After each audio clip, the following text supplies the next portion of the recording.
High বন্ধুরা, যারা cartoon চ্যানেলে কাজ করছো বা একটা কার্টুন চ্যানেল খুলে একটা প্রফেশনাল কিছু করতে চাও, তাদের জন্য এই ভিডিওটা খুবই হেল্পফুল হতে যাচ্ছে।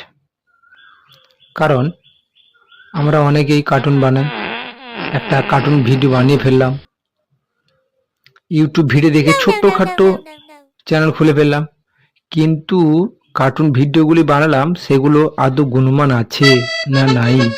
কারণ আমরা কার্টুন ভিডিও বানানোর সময় আমাদের অনেক কিছু প্রয়োজন আছে, যেমন background, music, character, voice artist.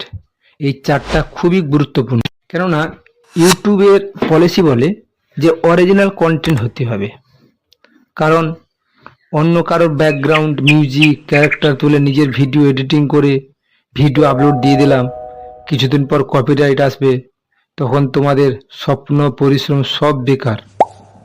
কেননা তুমি চ্যানেল খুলেছো ইনকামের জন্য বা প্রফেশনালি কিছু করার জন্য, কিন্তু সেটা তো আর হলো না। এইভাবে ইউটিউব থেকে তোমাদের মন উঠে যাবে। এই জন্য ইউটিউবে সবাই সফল হয় না। ইউটিউবে কিছু করতে হলে তোমাকে লেগে থাকতে হবে, দিনরাত মেহনত করতে হবে, দিলে তুমি সফল হবে।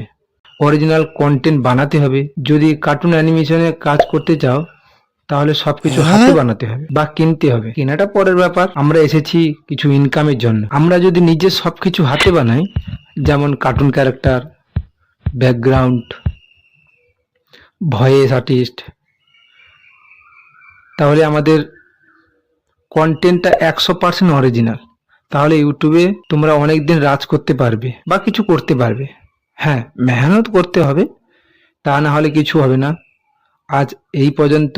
এর পরের ভিডিও নিয়ে আসবো কার্টুন কিভাবে বানাতে হয়, A to Z আলোচনা হবে সবকিছু। তাহলে তোমরা লাইক, কমেন্ট, শেয়ার, সাবস্ক্রাইব করতে ভুলবেন না।